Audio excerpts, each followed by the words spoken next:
ইবলিসও কিন্তু আবেদ ছিল, ইবলিস কিন্তু প্রচুর ইবাদত করেছে। এখন ওই ব্যক্তির একজন বন্ধু ছিল, এটা বানু ইসরাইলের ঘটনা। তো সেই বন্ধু পাপী ছিল, বিভিন্ন কবিরা গুনাহ করত। আর এই আবেদ ব্যক্তি বারবার তাকে নসিহত করত, গুনাহ ছেড়ে দাও, তুমি পাপ করছো, গুনাহ ছেড়ে দাও। তখন সেই ব্যক্তি যে পাপ করছে সে বলতো যে আল্লাহ কি তোমাকে আমার রক্ষক বানিয়েছেন? আল্লাহ কি তোমাকে আমার উপর দারোগা বানিয়েছেন? আমাকে আল্লাহর হাতে ছেড়ে দাও, আমাকে নসিহত করতে এসো না। একদিন এই আবেদ ব্যক্তি তার বন্ধুকে একটা জঘন্য পাপ করতে দেখলো, এমন একটা পাপ যেটা দেখে তার মনে ধারণা আসলো এটা চরম জঘন্য একটা কাজ। তখন সে মুখ ফসকে বলে ফেললো যে আল্লাহ তোকে আর মাফ করবে না, আল্লাহ তোকে জান্নাত দিবে না। আল্লাহ রাব্বুল আলামিন মালাকুল মউতকে এই দুজনের কাছে পাঠালেন, দুজনের রূহকে কবজ করা হলো। এবার আল্লাহ পাক তার সামনে তাদেরকে উপস্থাপন করে বললেন যে তোমাকে আমার রহমত সম্পর্কে কে গ্যারান্টি দিয়েছে যে আমি কাউকে রহমত করব কি করব না? যাও, আমি তোমাকে জাহান্নামে পাঠালাম, আর ওই ব্যক্তি যে আমার রহমত প্রত্যাশা করেছে আমি তাকে জান্নাত দিয়ে দিলাম। দেখুন, এই হাদিসটা শুনলে মনে হয় বাহ্যিক হয়তো বা মুখের একটা কথার কারণেই সে জাহান্নামে চলে গেল। আসলে বিষয়টা এমন, বিষয়টা আমি আপনাকে বোঝাচ্ছি। বিষয়টা হচ্ছে ইবলিসের মত। ইবলিস কিন্তু শুধু মন থেকেই বলেনি যে খালাকতানি মিন নার ওয়া খালাকতাহু মিন তিন, আমি কেন তাকে সিজদা করব আদমকে, আদম তো মাটির তৈরি আর আমি তো আগুনের তৈরি। এটা ইবলিসের শুধু মৌখিক স্টেটমেন্ট ছিল না, কারণ কি ছিল? আবা ওয়াস্তাকবার, সে উদ্ধত হয়েছিল, অহংকার প্রদর্শন করেছিল। ভিতর থেকে ইন্টারনালি সে অহংকারী ছিল, সে আন্ডারএস্টিমেট করে কথাটা বলেছে, শুধু মৌখিকভাবে বলে নাই। কিন্তু ঠিক এই ব্যক্তির ঘটনা এমনই, সে মন থেকে অহংকারী হয়ে উঠেছিল, যদিও বা সে আবেদ ছিল। এখানে আমরা যারা প্র্যাকটিসিং মুসলিম হওয়ার চেষ্টা করছি আমাদের জন্য এখানে নিদর্শন আছে। পাঁচ ওয়াক্ত নামাজ পড়েই ভেবে বসবেন না যে অনেক কিছু করে ফেলছি, এক চিল্লা দিয়ে মনে করে ফেলবেন না যে দিনের জন্য অনেক কিছু করে ফেলছি। একটা হজ করেছেন, ওমরা করেছেন, সিয়াম রেখেছেন, দিনের জন্য দান সদকা করেছেন, একটা মাদ্রাসা মসজিদ করেছেন, ভেবে বসবেন না আপনি সব অনেক কিছু করে ফেলেছেন এবং অন্যরা সব ককরোচ তেলাপোকা, ওরা জাহান্নামে যাবে, এমনটা মনে করবেন। জানি না আমরা যে কার আমলের কতটুকু আল্লাহর কাছে কবুল হচ্ছে। তো এখানে এই ব্যক্তির সমস্যা ছিল এই, সে নিজের আমলটাকে অনেক ভারী মনে করছিল এবং সে স্টেটমেন্ট দিয়ে ফেললো যে তোকে আল্লাহ পাক মাফ করবে না। এই একটা কথা মন থেকে বলার কারণে তার ইহকাল পরকাল দুটা বরবাদ হয়ে গেল, সে জাহান্নামে চলে গেল। ঠিক আরেক ব্যক্তির ঘটনা আছে এমন, এগুলো সবগুলো রেফারেন্স আছে। এক ব্যক্তি প্রচুর ইবাদত করত, আল্লাহ পাক তার ইবাদত করার জন্য পাহাড়ের চূড়ায় একটা সুন্দর ব্যবস্থা করে দিয়েছিলেন, সেখানে ডালিম গাছ হতো, ঝর্ণা আসতো, খাবারের কোনো অভাব নাই। হাদিসে এসেছে 500 বছর সে ইবাদত করেছে। কত বছর? কিয়ামতের মাঠে এই ব্যক্তির অবস্থা এমন হবে, তাকে জান্নাতে প্রবেশ করানোর জন্য নিয়ে যেতে বলা হবে, যাও আমার রহমতে জান্নাতে চলে যাও। আল্লাহ পাক তাকে এই কথাটা বলবেন, কিন্তু এই ব্যক্তি বলবে আমার আমলের কারণে, আমার আমলের কারণে। আল্লাহ পাক বলবেন আমার রহমতে জান্নাতে চলে যাও, ব্যক্তি বলবে আমার আমলের কারণে। আল্লাহ রাব্বুল আলামিন তখন তাকে দেওয়া সমস্ত নেয়ামত গুলোকে এক পাল্লায় করবেন আর তার সমস্ত আমলকে আরেক পাল্লায় করবেন। তারপর দেখা যাবে আল্লাহর সমস্ত নেয়ামত তার একটা চোখের সমান হয় নাই। কথা কি বুঝতে পারছেন? একটা চোখের যে নেয়ামত আল্লাহ পাকের, সমস্ত আমল ও 500 বছরের ইবাদত এতটুকু হয়নি। তারপর তাকে বলা হবে ওকে জাহান্নামে নিয়ে যাও। এবার জাহান্নামে যাওয়ার সময় সে বলবে আল্লাহ তোমার রহমতে আমাকে মাফ করে দাও।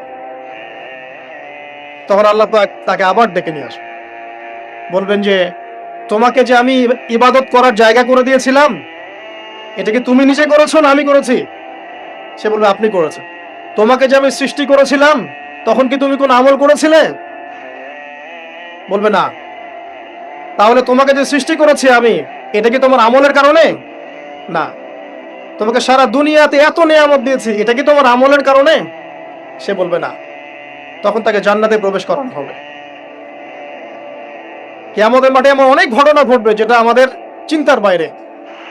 আরেকজন ব্যক্তিকে ডেকে আনা হবে, যে ব্যক্তি একটা দুটা নয় বরং 100টা খুন করেছে। সে 99 জন মানুষকে হত্যা করার পর ফতোয়া খুঁজে বেড়াচ্ছিল যে আমার তওবা কবুল হবে কিনা। একজন আবেদের কাছে গিয়েছে। আবেদ আর আলেম কিন্তু এক জিনিস না। আবেদ মানে যে প্রচুর ইবাদত করে, তার জ্ঞান কম, সে শুধু জানে কিভাবে ইবাদত করতে হয়। আলেম হচ্ছে সে যে শরীয়তের গভীর জ্ঞান জানে, আবার ইবাদতও করে। আবার যারা জ্ঞান আছে আমল নাই, সেও কিন্তু প্রকৃত আলেম না। প্রচুর জ্ঞান আছে কিন্তু জ্ঞান অনুযায়ী আমল করে না, সেও কিন্তু প্রকৃত আলেম নন। এবার আসেন, তো এই আবেদের কাছে গিয়ে সে বলছে আমার কি ক্ষমা হবে, আমি 99টা খুন করেছি। সে বলল তোমার আবার ক্ষমা, তোমার ক্ষমা নাই। তখন এই ব্যক্তি এই আবেদকে হত্যা করে 100টা খুন পূর্ণ করলো, ওকেও সে মেরে ফেলছে। আমার ক্ষমাই হবে না তো তোর বেঁচে থাকার কি দরকার, তুইও মর। কি বুঝতে পারলেন? বর্তমান বিশ্বের উগ্র মাথার পলিটিশিয়ানদের মতো অবস্থা। আমার দেশের সমস্যা, তোর দেশ পারমাণবিক বোমা উড়াই দিব, মানে এরকম একটা অবস্থা। তো আল্লাহ রাব্বুল আলামিন এই ব্যক্তির মধ্যে একটা চেতনা তৈরি করলেন যে আমাকে তওবা করতে হবে। সে তখন সার্চ করতে লাগলো আরো কোনো আলেম আছে কিনা। এরপর অনেক দূরে একজন আলেমের সন্ধান পাওয়া গেল। সে সেখানে গেল, তাকে গিয়ে বলল আমার কি ক্ষমা হবে। সে আলেম তাকে বলল হ্যাঁ, তোমারও ক্ষমা হতে পারে, যাও তুমি ইস্তেগফার করো এবং এই এলাকা থেকে অন্য এলাকায় চলে যাও। মানে যে এলাকায় তুমি অনেক দিন ছিলে, যেখানে তুমি অনেক পাপ কাজ করেছো, এখানে থাকার দরকার নাই। তওবা করে তুমি অন্য কোথাও চলে যাও, নতুন একটা জীবন শুরু করো। এখানে থাকলে হবে কি, তোমার স্মৃতিগুলো তোমাকে তাড়িয়ে বেড়াবে এবং মানুষ তোমাকে খারাপ নজরে দেখতেই থাকবে, তুমি তখন কষ্ট পাবে। এই জন্য তুমি চলে যাও। তো চলে যেতে যেতে সে রাস্তায় ইন্তেকাল করে। এবার তার রূহ নিবে কে? এই জন্য দুদল ফেরেশতা আসছেন, জান্নাতি এবং জাহান্নামী। তাদের মধ্যে বাক বিতর্কটা হচ্ছে কে রূহ নিয়ে যাবে। তো জাহান্নামের ফেরেশতারা বলছেন সে এতগুলো খুন করেছে, তার রূহটা আমরা নিব। আর জান্নাতি ফেরেশতারা বলছেন না, সে তওবা করতে এসেছিল, অতএব সে আল্লাহর অভিমুখী হয়েছে, তার রূহটা আমরা নিব। আল্লাহ পাক এখানে একটা কৌশল করলেন। আল্লাহ পাক ফেরেশতাদেরকে বললেন তোমরা রাস্তাটাকে পরিমাপ করে দেখো, যেদিকে যাচ্ছিল তার পরিমাপ বেশি নাকি যেখান থেকে এসেছে ওর পরিমাণ বেশি।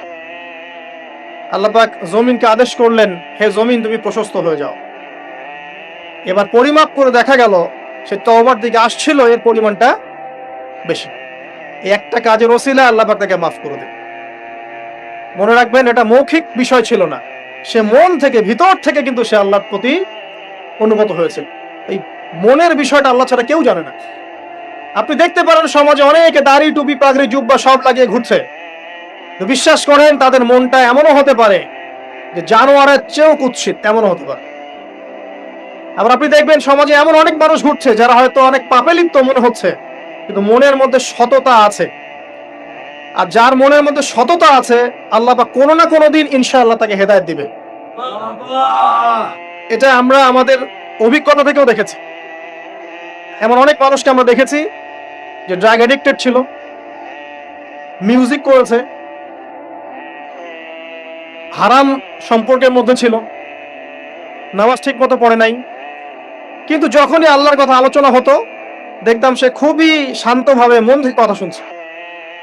এই কথা শুনতে শুনতে শুনতে একদিন মাশাআল্লাহ এখন দেখবেন যে চিল্লা দিয়ে বেড়াচ্ছে বিভিন্ন মসজিদে। আল্লাহ হেদায়েত দিয়েছে, সব ছেড়ে দিয়েছে।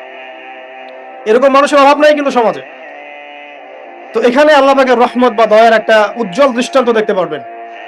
ঠিক এরকম আরো একটা ঘটনা আছে বনু ইসরাইলের। এক ব্যক্তি এত পাপ করেছে যে শেষে মৃত্যুর সময় সে সন্তানদেরকে ডাকছে, ডেকে বলছে যে আমি যখন মারা যাব আমার লাশটাকে তোমরা কবর দিও না, যদি আল্লাহ পাক আমাকে ধরতে পারেন তাহলে খবর আছে আমার। কি করতে হবে? সে বলছে যে আমার দেহটাকে তোমরা পুড়িয়ে ফেল এবং পুড়িয়ে ফেলার পরে ছাইগুলোকে একত্রিত করবা, করে অর্ধেক ছাই সমুদ্রে ভাসিয়ে দিবা, অর্ধেক ছাই বাতাসে উড়িয়ে দিবা। সন্তানরা তাই করলো। মৃত্যুর পর আল্লাহ পাক এই সমুদ্র এবং জমিনকে বাতাসকে আদেশ করলেন যে তোমরা ছাই জড়ো করে দাও। আর মানুষ আর জিন আল্লাহর কথা না শুনলেও এই প্রকৃতি আল্লাহ পাকের কথা শোনে। বিজ্ঞান বলে প্রকৃতি থেকে সব হচ্ছে। কি প্রকৃতি? প্রকৃতি কি, কাকে বলে? মানুষকে আল্লাহর ইবাদতকে বাদ দিয়ে প্রকৃতি পূজায় নিয়ে গেছে। এই পুরো প্রকৃতি আর মহাবিশ্ব এক আল্লাহর ইবাদত করে। কে সৃষ্টি করলো প্রকৃতি? প্রাকৃতিক ভাবে হয়েছে সবকিছু বলে, আল্লাহ থেকে হয়েছে বলা যাবে না। বললে আপনি মৌলবাদী হয়ে যাবেন। আল্লাহ শব্দ ইউজ করলে আপনি মৌলবাদী হয়ে যাবেন। ধর্মতাত্ত্বিক শব্দগুলোকে আস্তে আস্তে উঠিয়ে দেওয়া হয়েছে। দেখবেন যুক্তি, বিজ্ঞান, দার্শনিক শব্দগুলোকে আনা হয়েছে। এটাও টেকনিক্যালি করা হয়েছে। কোন সেকুলার মিডিয়াতে আপনি দেখবেন না ইনশাআল্লাহ বলছে। ইনশাআল্লাহ প্রমাণ করবে যে আপনি আস্তিক না নাস্তিক। তো প্রকৃতিকে আল্লাহ পাক আদেশ করলেন, এই সমুদ্র ছাই জড়ো করো, এই বাতাস ছাই জড়ো করো। তারা ছাই জড়ো করে দিল।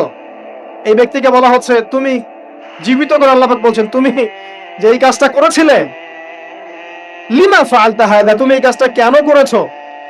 তখন এই ব্যক্তি উত্তর দিচ্ছে, মিন খাশিয়াতিকা ইয়া রাব্বি ওয়া আনতা আ'লাম। হে আল্লাহ, আমি আমার বুঝে যা এসেছে আপনার ভয়েই আমি এই কাজটা করেছি।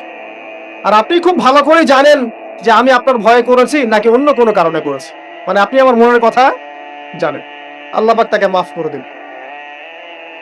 আপনাদেরকে আমি সেই ব্যভিচারী মহিলার কথাও মনে করাই, যে ছিল একজন প্রস্টিটিউট মহিলা, পতিতা, যেটা আমরা বলি সমাজের ভাষায়। যদিও এখন নতুন শব্দ এসেছে সেক্স ওয়ার্কার বা যৌনকর্মী, এবং এগুলোকে আমরা এখন প্রমোট করছি। আমরা এখন অশ্লীলতাকে প্রমোট করছি। এই কথা বলতে আমাদের বুক কাঁপা উচিত নয় যে আমরা এখন অশ্লীলতাকে প্রমোট করছি। আমরা এখন কাপড় খোলার সংস্কৃতি থেকে যাচ্ছি। যে কাপড় খুলে দিয়েছিল ইবলিস। ইবলিস আমাদের বাবা মার কাপড় জান্নাতে খুলে দিয়েছিল, এটা কি জানেন? ফল খাওয়ার পরে এই ফল খেতে কে প্রলুব্ধ করেছে? ইবলিস। গাছের কাছে গিয়ে ফল ভক্ষণ করার পর সর্বপ্রথম আমাদের পিতামাতার গা থেকে কাপড় খুলে পড়ে গেছে। আমাদের পিতামাতাকে মহাবিশ্বে নগ্ন করে দিয়েছে ইবলিস। আর তার অনুসারীরা এই জমিনে আদম সন্তানদেরকে নগ্ন করছে এখন। অতএব এই যে একটা ট্রেন্ড এখন চলছে, দেখবেন হারাম রিলেশনশিপকে মিডিয়ার মধ্য দিয়ে প্রমোট করা হচ্ছে, মনে হয় একটা স্বাভাবিক বিষয়। কোনো বিষয় না এটা, যে কেউ জেনাই করতে পারে। জেনা পর্ন খুব নরমাল। হালাল ভাবে যদি আপনি বিয়ে শাদী করতে যান তখন সমস্যা হচ্ছে।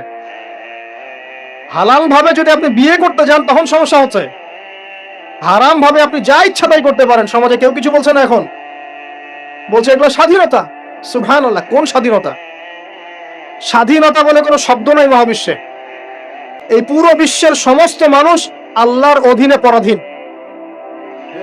এই বিশ্বে যত মানুষ বসবাস করছে এখন, এরা কেউই স্বাধীন নয়। না কেউ স্বাধীন ছিল, না আছে, না থাকবে। সবাই আল্লাহ পাকের দাসত্বের অধীনে পরাধীন। স্বাধীন সেই এই পৃথিবীতে যে ব্যক্তি শয়তানের তাবেদারি করে, ও নফসের তাবেদারি করে, ও তো স্বাধীন, যা ইচ্ছা তাই করতে পারে। এই যে অশ্লীলতার প্রমোটিংটা চলছে, এটাকে পারিবারিক ভাবে বন্ধ করতে হবে। আল্লাহ পাক আমাদেরকে বোঝার তৌফিক দান করুন। এগুলো যত বাড়বে সমাজে মহামারী আসবে। দেখে নিয়ে মহামারী আসবে, দুর্ভিক্ষ আসবে, সমাজে এমন সব রোগ ব্যাধির জন্ম হবে যেগুলো নামও শোনে নাই মানুষ কখন, এবং সামনে ভূমিধস অপেক্ষা করছে। এগুলো আসবে। যাই হোক, ওই মহিলা, যে ব্যক্তি একজন যৌনকর্মী ছিল, বা যেটা আমরা বলি ব্যভিচারিণী মহিলা ছিল, একটা কুকুরকে দেখেছে সে পানি পান করার জন্য তৃষ্ণার্ত। সে এটাতে মায়া করে, দয়া করে তার মোজাটাকে নামিয়ে এই কূপ থেকে পানি উঠিয়ে কুকুরকে পান করিয়েছে। এই একটা কাজের বদৌলতে আল্লাহ রাব্বুল আলামিন এই ব্যভিচারী মহিলাকে মাফ করে জান্নাত দিয়ে দিয়েছে। হাদিসে এটাও এসেছে, নবী সাল্লাল্লাহু আলাইহি ওয়াসাল্লাম বলেছেন, ইরহামু মান ফিল আরদ, তোমরা সবাই জমিনবাসীর প্রতি রহম করো। জমিনে মুসলিমই থাকতে হবে, তাদের প্রতি রহম করতে হবে এমন নয়। জমিনবাসী যারাই আছে সবার প্রতি রহম করো, জাতি, ধর্ম, বর্ণ নির্বিশেষে। এমনকি পশু পাখির প্রতিও দয়া করো। ইরহামু মান ফিল আরদ, জমিনে যারা আছে সবার প্রতি রহম করো। ইয়ারহামুকুম মান ফিস সামা, যিনি আসমানে আছেন তিনি তোমাদের প্রতি রহম করবেন ইনশাআল্লাহ। ইসলাম এই কথাগুলো বলেছে 1400 বছর আগে। আজকের এই বিশ্বে, সোকল্ড এই মডার্ন বিশ্বে, যেখানে মানুষের রক্তের কোনো দাম নাই, সেখানে ইসলাম পশু পাখির অধিকার নিয়ে কথা বলেছে 1400 বছর আগে। কাদেরকে কি শেখাতে আসেন? কোরআন এবং সুন্নাহর বাইরে অভ্রান্ত সত্যের কোন উৎস আছে? এখানে যা আছে তাই চূড়ান্ত। মানতে চাইলে মানেন, না মানতে চাইলে জাহান্নামে যান, কেউ তো বাধ্য করছে না। লাকুম দীনুকুম ওয়ালিয়া দিন। আল্লাহ পাকের রহমত দেখেন। আরেকটা ঘটনা আছে এমন, একটা বিড়ালকে বেঁধে রেখেছিল এক মহিলা, খাবার দেয় নাই, কষ্ট দিয়েছে। একটা বিড়ালকে খাবার না দিয়ে কষ্ট দেওয়ার কারণে এই মহিলাকে আল্লাহ পাক জাহান্নামে পাঠিয়েছে। এরকম কত ঘটনা আছে। এই ঘটনাগুলো হাদিসের পাতায় বর্ণিত আছে। কোরআনে কি বলছে দেখুন। কোরআনের আমি কয়েকটা পয়েন্ট আপনাদেরকে খালি বলছি, এটা নিয়ে আমি সকালে ভাবছিলাম। আল্লাহ পাক আদম আলাইহিস সালামকে সৃষ্টি করেছেন আমরা সবাই জানি, কিন্তু আল্লাহ পাক সূরা সাদের মধ্যে বলছেন ইবলিসকে, হে ইবলিস, তোমাকে কিসে বারণ করলো আদমকে সিজদা করতে, যে আদমকে আমি নিজের হাত দিয়ে সৃষ্টি করেছি। আল্লাহ রাব্বুল আলামিন যে আমাদেরকে এত যত্ন করে ভালোবেসে সৃষ্টি করেছেন, এটা কি আল্লাহ পাকের দয়ার নিদর্শন নয়? মহাবিশ্বের অন্য কোন মাখলুক সৃষ্টির ব্যাপারে আল্লাহ পাক বলেন নাই খলাকতু বিয়াদাই, আমি নিজ হাতে তাকে সৃষ্টি করেছি। শুধু সৃষ্টি নয়, সৃষ্টি করার পর আল্লাহ পাক তাকে সমস্ত নাম শিক্ষা দিয়েছেন। এই যে জ্ঞান শিক্ষা দেওয়া, জ্ঞান, এটা আল্লাহ পাকের সবচেয়ে বড় নিদর্শনগুলোর মধ্যে অন্যতম। এবং আল্লাহ পাকের সবচেয়ে বড় দয়া, আমার মত এটা, মানব জাতির উপরে আল্লাহ পাকের সবচেয়ে বড় দয়াটা হচ্ছে কি জানেন? আল্লাহ পাক আমাদেরকে জ্ঞান শিক্ষা দিয়েছেন, ওহী নাজিল করেছেন। এটা সব কিছুর ঊর্ধ্বে। কারণ আপনি তওবা করবেন, জ্ঞান লাগবে। নামাজ পড়বেন, জ্ঞান লাগবে। রোজা রাখবেন, জ্ঞান লাগবে। যাকাত দিবেন, ইলম লাগবে। আপনি দিনের যে কোনো আমল করেন, ইলম লাগবে। জান্নাত জাহান্নামের পথ খুঁজে পেতে হলে ইলম লাগবে। দেশ চালাবেন, ইলম লাগবে। অর্থনীতি চালাবেন, ইলম লাগবে। ইলম ছাড়া কিছু নাই, ইলমের উপরে কিচ্ছু নাই। এই ইলমটা আল্লাহ পাক কাকে শিক্ষা দিয়েছেন? আদম আলাইহিস সালামকে। আমরা তো শিখেছি সমাজবিজ্ঞান বইগুলোতে যে আমাদের পূর্বপুরুষরা নাকি গুহায় থাকতো আর গাছের ছাল পাতা খেয়ে থাকতো, তাই না? লতা পাতা খেয়ে থাকতো, গাছের ছাল পাতা খেয়ে পোশাক পরতো আর কি। বোগাস, ডাহা, মিথ্যা কথা। আল্লাহ রাব্বুল আলামিন সূরা বাকারা এবং সূরা আরাফ পড়ে দেখেন, আল্লাহ পাক বলছেন যে আদম আলাইহিস সালামকে আল্লাহ পাক সমস্ত নাম জ্ঞান শিক্ষা দিয়েছেন। মহাবিশ্বের যে প্রয়োজনীয় জ্ঞানগুলো আছে সেগুলো আল্লাহ পাক আদমকে শিখিয়েছেন আলাইহিস সালাম। ওয়াল্লামা আদামাল আসমাআ কুল্লাহা, আল্লাহ পাক আদমকে সমস্ত নাম শিক্ষা দিয়েছেন। আমাদের পিতা মাতারা মূর্খ ছিলেন না, তারা সৃষ্টি থেকেই জ্ঞানী ছিলেন। আদম আলাইহিস সালামের পারমাণবিক বোম বানানোর কোনো প্রয়োজন ছিল না। ছিল? বানান নাই। আপনার মধ্যে এই জ্ঞানটা আসছে কিভাবে? বাই ডিএনএ আপনি জ্ঞান পাচ্ছেন, কারণ আমরা আদম সন্তান। অনেক জ্ঞান আমাদের ভিতরেই আছে, এগুলো চর্চার মধ্য দিয়ে, গবেষণার মধ্য দিয়ে প্রস্ফুটিত হয় মাত্র। জ্ঞান ভিতরে আছে আমাদের। আমাদের পিতাকে জ্ঞানী করে বানানো হয়েছে। এই জ্ঞান শিক্ষা দেওয়াটা হচ্ছে আল্লাহ পাকের সবচেয়ে বড় দয়াগুলোর মধ্যে একটা। গ্রহণ করেছেন। শুধু তাই নয়, আদম আলাইহিস সালামকে এমন জ্ঞান শিক্ষা দিয়েছেন যে জ্ঞান ফেরেশতারা পর্যন্ত জানতো না। এটা কি দয়া নয়? এটা কি আদম সন্তানের প্রতি ভালোবাসা নয়? তারপরে সেজদা করিয়েছেন। মহাবিশ্বে অন্য কাউকে কি সেজদা করানো হয়েছে? কোরআনে কি এমন কোন দলিল আছে যে আদম আলাইহিস সালাম ছাড়া অন্য কাউকে সব ফেরেশতারা সেজদা করেছেন? আছে? তাহলে এই যে সম্মান দেয় আল্লাহর পক্ষ থেকে, সম্মান কিসের ভিত্তিতে? সম্মান শারীরিক ক্ষমতার ভিত্তিতে? সম্মানটা কি কারণে? জ্ঞানের কারণে, ইলমের কারণে, জ্ঞানের কারণে সম্মান। এই সম্মান দেয়াটা কি আল্লাহ পাকের রহমত এবং দয়ার নিদর্শন নয়? অতএব সম্মান পেতে হলে, আল্লাহর রহমত পেতে হলে সেই জ্ঞানের চর্চায় আবার ফিরে আসতে হবে। আপনি যদি আজও সেই ওহীর জ্ঞানের চর্চা করেন, আল্লাহ পাক এই পৃথিবীবাসীর বুকের মধ্যে আপনার জন্য সম্মান পয়দা করে দিবেন ইনশাআল্লাহ। দেখেন, ওই সেই জ্ঞানী যদি আপনি এখনো চর্চা করেন, আজও আপনি সম্মানিত হবেন ইনশাআল্লাহ। ব্যক্তি চর্চা করলে ব্যক্তি সম্মানিত হবে, একটা পরিবার চর্চা করলে ওই পরিবার সম্মানিত হবে, একটা সমাজ যদি চর্চা করে সেই ওহীর জ্ঞান, ওই সমাজ সম্মানিত হবে। একটা দেশে যদি আপনি ওই ওহীভিত্তিক জ্ঞান ছড়িয়ে দেন, পুরো দেশকে আল্লাহ পাক সম্মানিত করবে ইনশাআল্লাহ, পুরো জাতিকে সম্মানিত করবে ইনশাআল্লাহ। আরো সামনে যান। এই যে আদম এবং হাওয়া আলাইহিস সালাম গাছের কাছে চলে গেলেন, ফল খেয়ে ফেললেন, কারণ আমরা আদম সন্তান, ভুল করি। আল্লাহ পাকের সাথে সাথেই বহিষ্কার করে দিয়েছেন না, আল্লাহ পাক তওবা করার জন্য কালিমা শিখিয়ে দিয়েছেন। সুবহানাল্লাহ, তাদের কালিমা জানা ছিল না। আল্লাহ পাক বলছেন ফাতালাক্কা আদাম মির রাব্বিহি কালিমাত, আল্লাহ পাকের কাছ থেকে আদম আলাইহিস সালাম কিছু বাক্য শিখে নিলেন, যেই বাক্য দিয়ে ফাতাবা আলাই, সে আল্লাহর কাছে তওবা করলো। কোন সেই বাক্য? সূরা আরাফে আছে, রব্বানা যালামনা আনফুসানা ওয়া ইল্লাম তাগফির লানা ওয়া তারহামনা লানাকুনান্না মিনাল খাসিরিন। এই দোয়া কে শিখিয়ে দিয়েছে? আল্লাহ। এই তওবার বাক্য যে শিখিয়ে দেয়, এটা কি দয়ার পরিচয় নয়?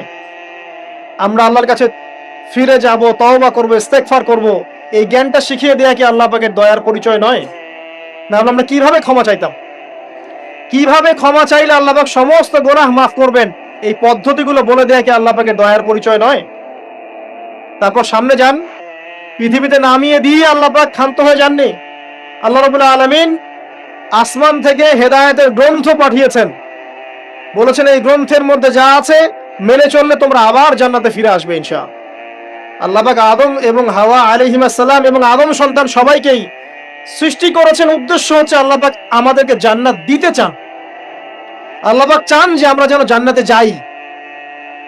যদি আমরা জান্নাতে যেতে না পারি পরকালে, একটা কারণে যেতে পারবো না, অনলি একটা কারণ, সেটা হলো আমাদের নিজের দোষে। একটা কারণ, যারা জাহান্নামে যাবে মানুষ এবং জিনদের মধ্যে, নিঃসন্দেহে মহাবিশ্বে তারা ছাড়া জাহান্নামে যাওয়ার উপযুক্ত কেউ ছিল না। ও জাহান্নামে যাওয়ার উপযুক্ত ছিল বলেই আল্লাহ পাক তাকে জাহান্নামে পাঠাবেন।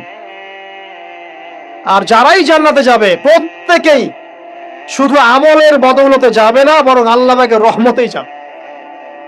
কেউই তার আমল দিয়ে জান্নাতে যেতে পারবে না।